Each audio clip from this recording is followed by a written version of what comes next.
हमारे जीवन में जो संघर्ष बना रहता है, जो परेशानियां हैं, उन सभी को दोष देने के लिए हमारे पास एक दोष है जिसको काल सर्प दोष बोला जाता है दोस्तों। तो मैं आज आपको बताऊंगा काल सर्प दोष क्या है, कैसे बनता है, क्या उसके पीछे लॉजिक है और कैसे हम उससे बच सकते हैं। काल सर्प दोष बनता है जब सारे प्लैनेट्स राहु और केतु एक्सेस के बीच में आ जाएं।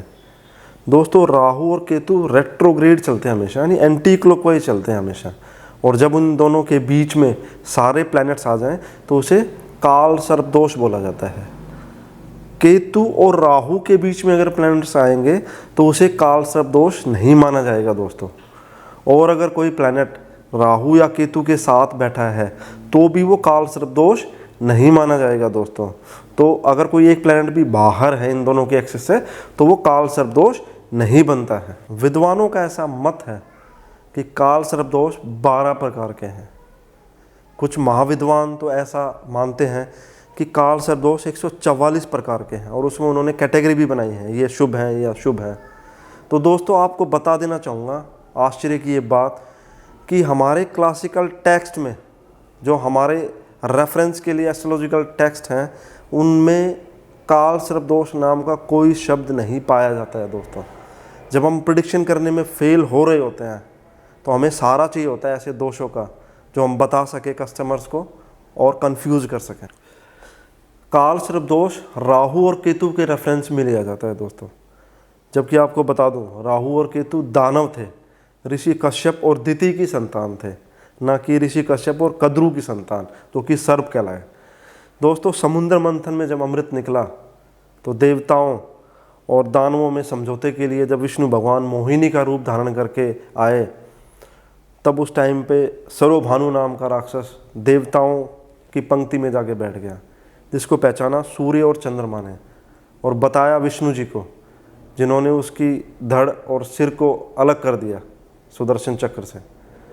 तो दोस्तों, वो सिर जो था वो राहु कहलाया और जो धड़ था वो केतु कहलाया दोस्तों। तो यहाँ पर सर्प तो कहीं नहीं है दोस्तों। तो राहु और केतु दानव थे, ना कि सर्प। बाकी आप अंदाज़ा लगा लीजिए कि नामों से कैसे हमें भ्रमित किया जाता है, बरगलाया जाता है। 4-5 महीने तक ऐसे कॉम्बिनेशन बन जाते हैं दोस्तों जब काल सर्प दोष बना रहता है। फास्ट मूविंग प्लैनेट्स भी घूम के इस चक्कर में फंसे जाते हैं।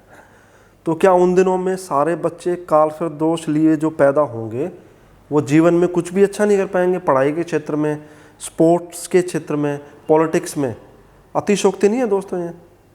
मैं आपको बता देना चाहूँगा, सचिन तेंदुलकर, धीरू भाई अंबानी, सर्वपल्ली राधाकृष्णन, अब्राहम लिंकन, ये सभी काल सर्प दोष था इनकी जन्मपत्री में। तो दोस्तों, मैं तो भगवान से प्रार्थना करूँगा कि अगले जन्म में मुझे इन पर्सनैलिटीज़ जैसा बनाए। आप अपना डिसाइड कर लेना दोस्तों।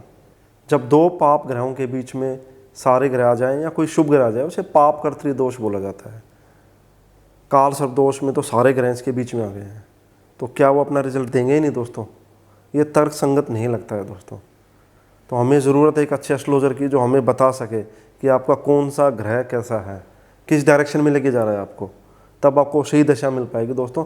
सिर्फ एक ब्रॉड वे में आपने देख लिया कि काल सर्प दोष है तो सारे काम आपके नहीं हो पाएंगे, आप जीवन में आगे नहीं बढ़ पाएंगे।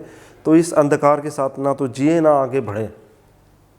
हमें बोला जाता है कि पूजा पाठ करा लेंगे तो काल सर्प दोष दूर हो जाएगा दोस्तों। तो इन कर्म कांडों से आपको फिजिकली कुछ चीज़ें नज़र आ सकती हैं, लेकिन मेटिकुलसली मेंटल लेवल पे आपको चीज़ों को समझ के एक्सेप्ट करके तब आपको आगे बढ़ने का नाम ज्योतिष है दोस्तों। काल सर्प दोष ना तो एग्जिस्ट करता है, ना इसका कुछ प्रभाव है दोस्तों। तो जब कोई चीज़ एग्जिस्ट ही नहीं कर रही है, क्लासिकल टेक्स्ट में नहीं है, वैसे भी नहीं है, तो उसके पूजा पाठ कराने का भी कोई फ़ायदा नहीं होगा दोस्तों। तो दोस्तों, इन अंधकारों से बचें, इन आडंबरों से बचें और अच्छे ज्योतिषी से मिलें जो आपको सही रास्ता दिखा सके दोस्तों। तो मैं ऐसी उम्मीद करता हूँ मेरी बात आप तक पहुँची होगी, और अगर पहुँची है तो लाइक करें, सब्सक्राइब करें, कमेंट करें।